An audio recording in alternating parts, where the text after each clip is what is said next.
Hello, my friends, and welcome to another episode of 30 Albums for 30 Years. I am your host, Jay Sweet. Today we are going to take a look and a listen to the album Charles Mingus, Mingus, Mingus, Mingus, Mingus, Mingus. No, I don't have a stutter. That's the actual name of the album. That's 5 Minguses right there.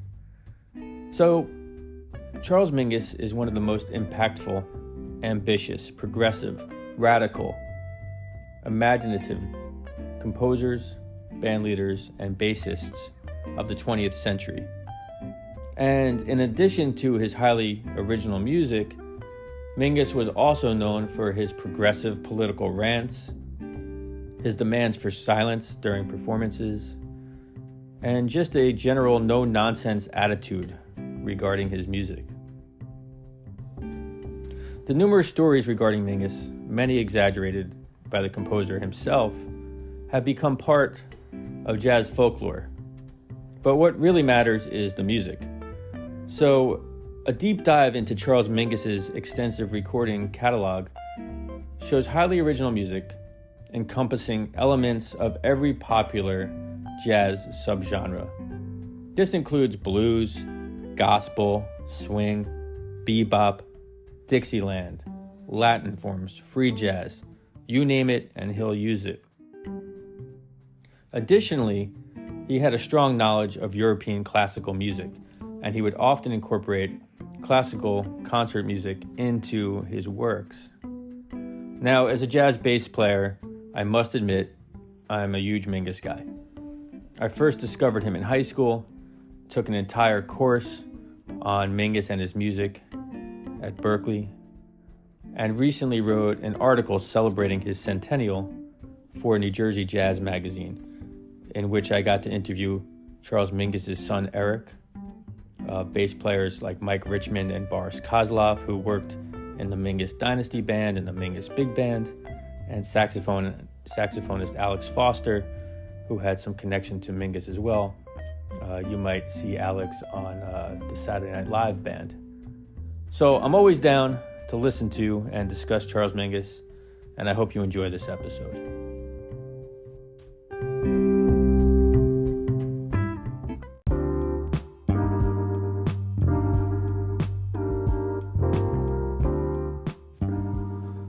So now let's take a look at Charles Mingus's upbringing and early musical career.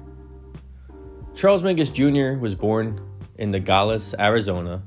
He was of mixed race with a heritage that included family members that were African American, Chinese, German, and Native American. Now, being a minority of a minority, Mingus often felt disconnected from any community, and at times he was the victim of harsh discrimination.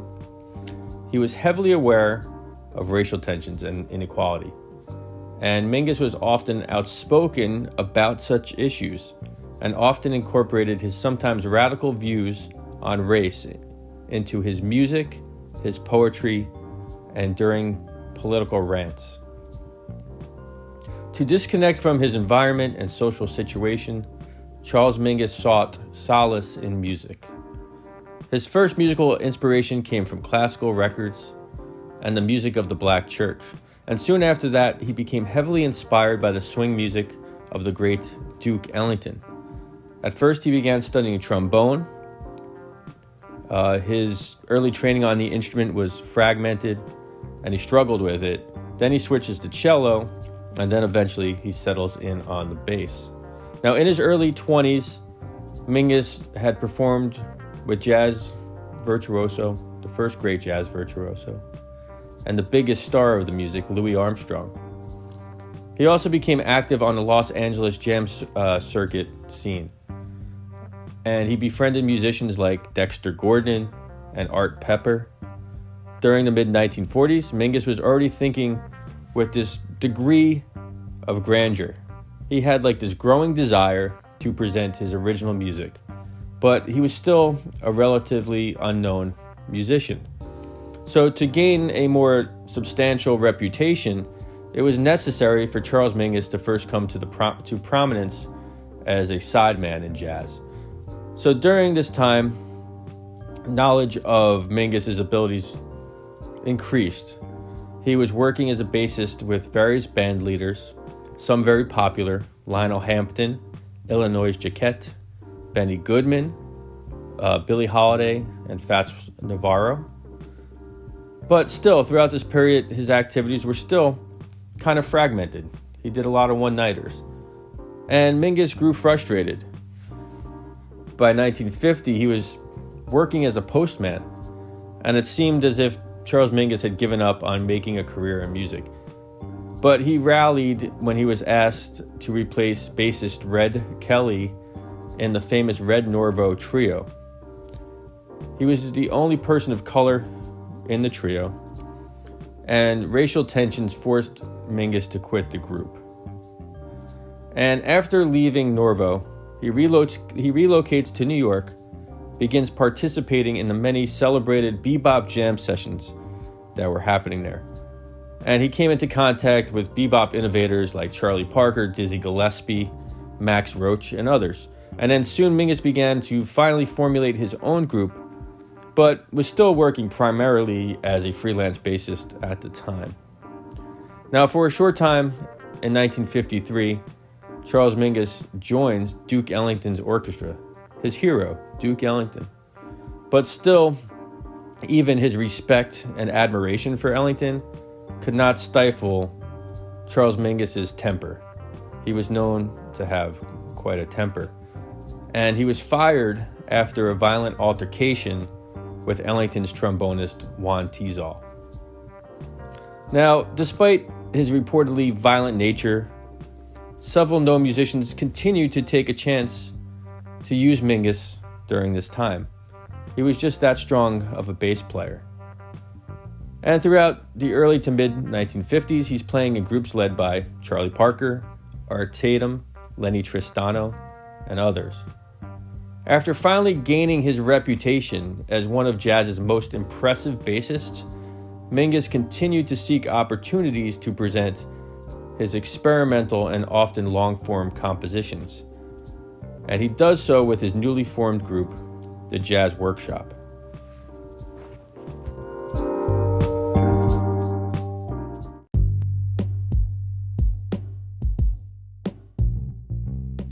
So now things are starting to happen for Charles Mingus, and he becomes known as a band leader. But he's a difficult leader to work with because he rarely offered written music to his sidemen, and he would often edit or change a musician's part on a whim. So to relay what he wanted from his players, he would either sing or play their parts on the bass or the piano, and then expect the musicians to remember them.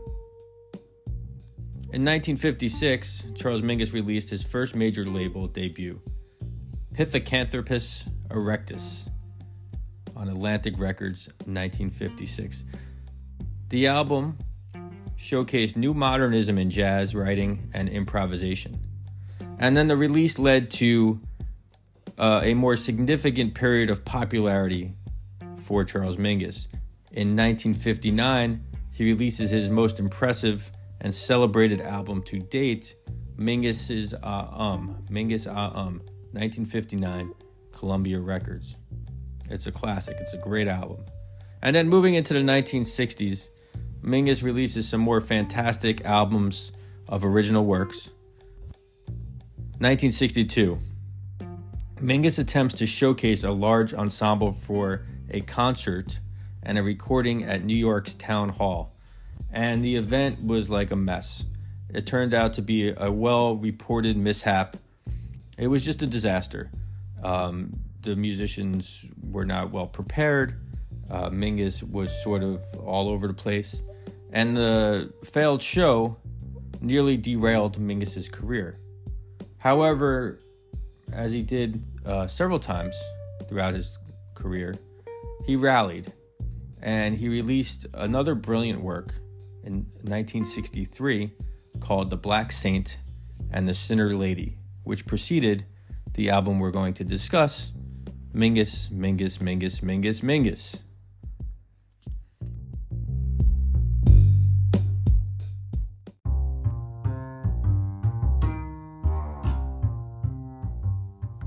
All right, so let's dive into the album.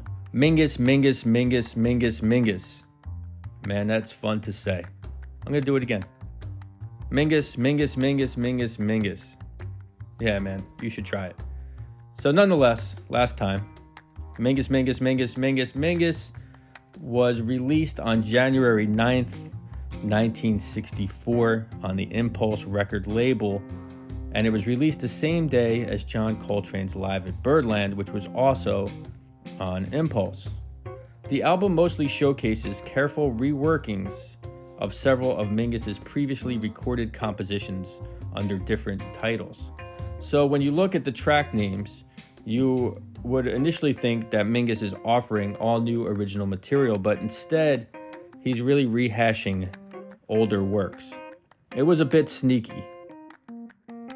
The album was created with the help of a very skilled arranger and orchestrator named Bob Hammer. Now, uncharacteristic of most jazz albums, Mingus offers a wide range of studio overdubbings, which was a break from the more traditional way of recording jazz, which was essentially you get a group of musicians in a room, they record live, and whatever you get on the tape is what you keep. But not with this album. Charles Mingus was doing a lot of studio editing. Now, as a result of the many challenges Mingus has put on his musician over the years and his volatility, Mingus had many fine musicians move in and out of his bands. And much of the interest in this album comes from the fantastic cast of musicians that are included. It was like a best of cast of Charles Mingus's most notable sidemen, many of whom had their own successful solo careers.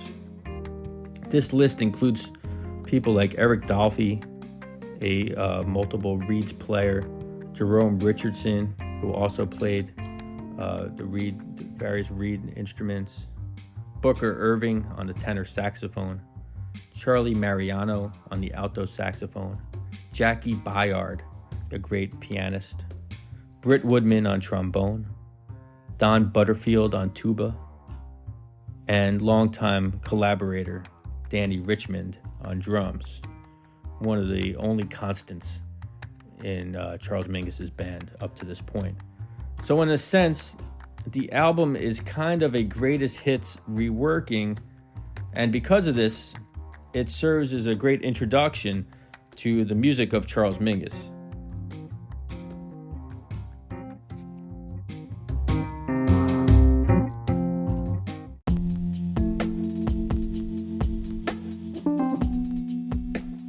The first track on the original LP is called 2BS, and it's a reworking of one of Mingus's most beloved tunes called Haitian Fight Song. Now, Haitian Fight Song had already appeared on the album The Clown in 1957. The piece begins with this soulful, unaccompanied bass statement played by Mingus, of course. And then he sets up a groove by shifting into sort of a shuffle bass line. The horns come in, they make this powerful entrance, and they become more densely layered, particularly against the tenor saxophone solo, which I believe is played by Booker Irving. Then pianist Jackie Bayard, who had worked with Charles Mingus for quite some time, and is one of these sort of underrated pianists in jazz. He plays a great solo. Mingus then brings back the main theme with the signature bass line from the tune. And overall, this is just a great opening track. And if this is your first introduction to the music of Charles Mingus, then you are in for a real treat because this is a great one. Enjoy.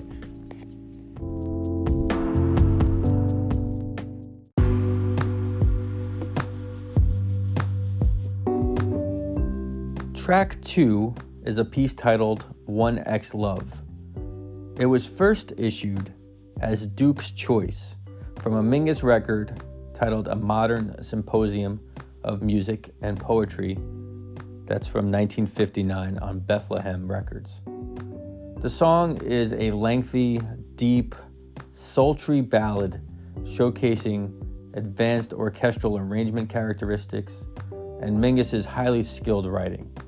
It's an absolutely gorgeous presentation, worthy of the highest level of praise, and it showcases Mingus's genius and a perfect blend of great writing, musicianship, and orchestration.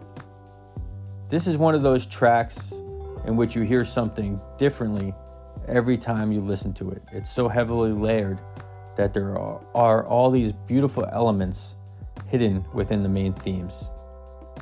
I know you'll enjoy this one. 1X Love.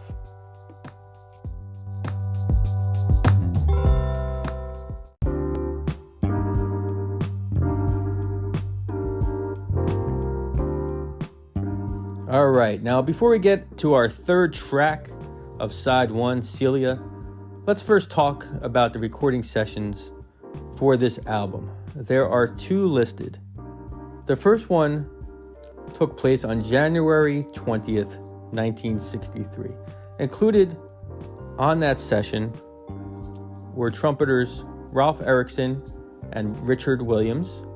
On the trombone was Quinton Jackson, Don Butterfield on tuba, Jerome Richardson playing soprano, baritone sax, and flute, Dick Hafner, tenor saxophone, flute, and oboe, Charlie Mariano on alto saxophone, Jackie Byard on the piano, Jay Berliner on guitar, Danny Richmond on drums, and of course Charles Mingus playing the bass and some piano. Now track 3, Celia, comes from that session.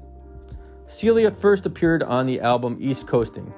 It was a record that was released in 1957 on the Bethlehem label. Celia was Mingus's wife between 1951 and 1958. The piece moves to a series of shifting themes and tempos, and at one point, Charles Mingus even writes in some quotes from the tune The Lady in Red. He does this because Celia had red hair. The piece begins slowly and soulfully before picking up steam about a half minute in.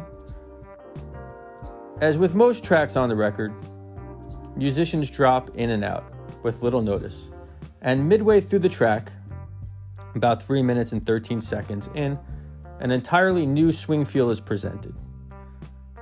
On the cut, saxophonist Charlie Mariano is showcased specifically, and he really plays an incredible solo. Celia is a reminder that few things were simple regarding Mingus or his music. Things could change at any moment, which was a reflection of his ability and his overall demeanor.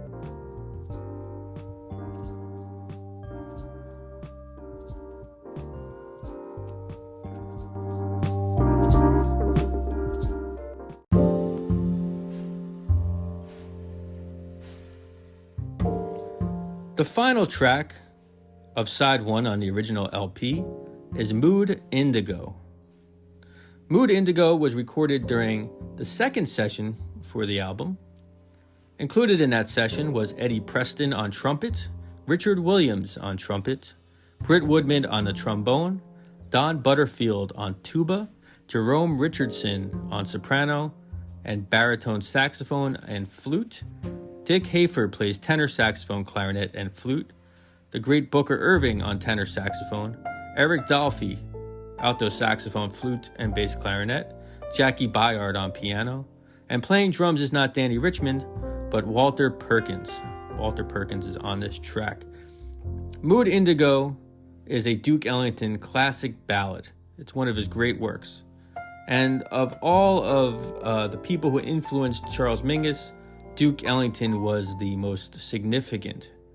Now, Mingus solos on this track and showcases why he is one of the finest and most imaginative jazz bass players. He's fantastic.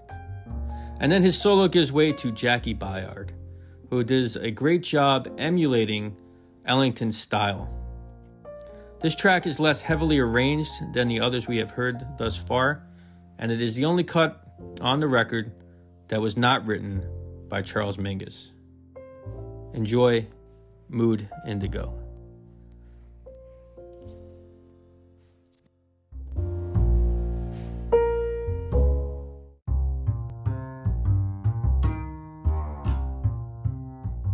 All right. So we've made it to side 2 on the album Mingus.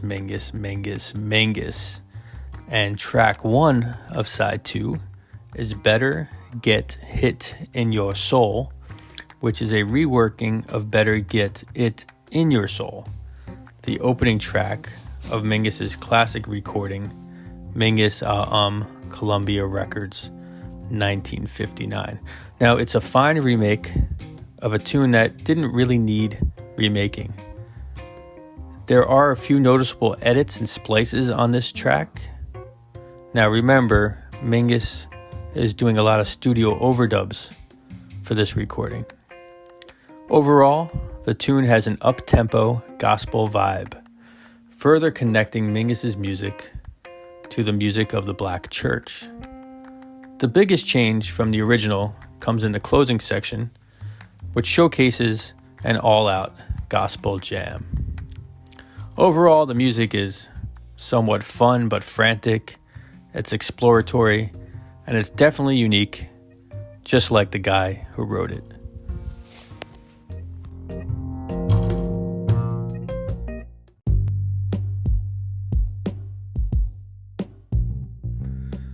Track 2 of side 2 is Theme Song for Lester Young. It's the new name assigned to the classic tune, Goodbye Pork Pie Hat, which was included in the album Mingus The tune is one of Mingus's most recognizable ballads and amongst his finest achievements. Lester Young was a fantastic swing-era tenor saxophone player who came to fame as a member of Count Basie's orchestra in the 1930s, and then as a solo artist. He often wore a pork pie hat, assigned nicknames to nearly everyone he met, and spoke in a coded language that he created. He was brilliant, and he was unique, and this song sounds like nothing that Lester Young would ever play. Featured on the track is Booker Irving, the fantastic tenor saxophone player. And as much as I love the original smaller group version of Goodbye Pork Pie Hat, this arrangement, Theme Song for Lester Young, adds a different dimension to what was already a masterwork.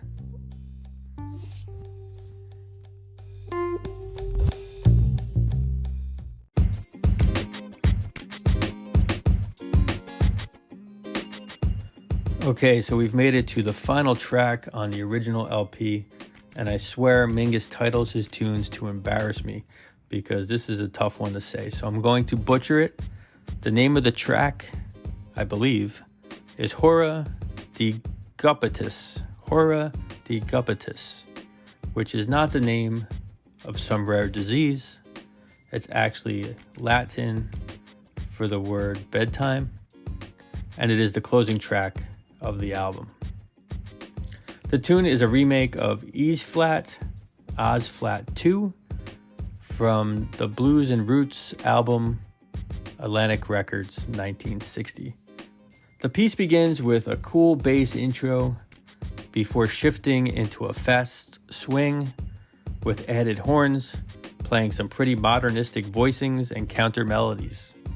Solos are taken by Booker Irving, Eric Dolphy, and Richard Williams. Now, Dolphy's is the most experimental. It comes in about 2 minutes into the track. In fact, if I had any criticism at all on this album, or about this album, it's that Eric Dolphy is not more strongly featured. Now, if this is how Mingus felt at bedtime, then I'm not sure how the guy got any rest at all. So enjoy Hora de Guppitus.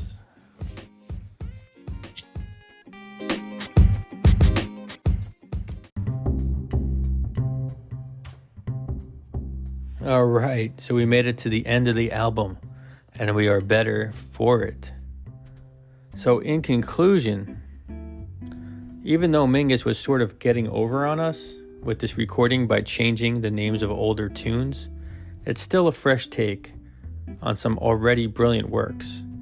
And if it has Mingus's name on it 5 times, You know he thought it was special.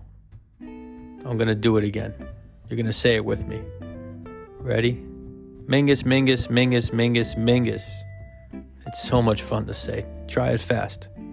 Now, after this recording, things changed for Charles Mingus.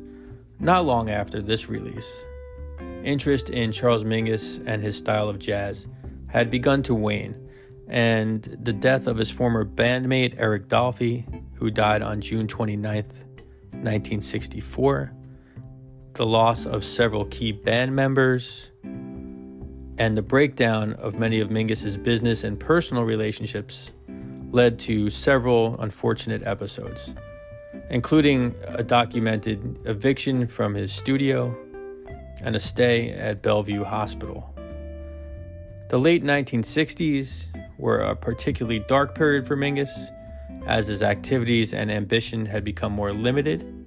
And then in 1971, Mingus releases his longer-awaited and controversial autobiography, Beneath the Underdog. And it was released to great acclaim. It made all kinds of outrageous claims, and it sparked a new interest in Mingus and his music. And once again, Mingus was inspired and was creating at a high level. By the mid-1970s, it had become apparent to friends and fans that something was off with Charles Mingus, that his health was suffering. And when he received a diagnosis in 1978 that he had ALS, known as Lou Gehrig's disease, it was clear that his time on this earth was limited.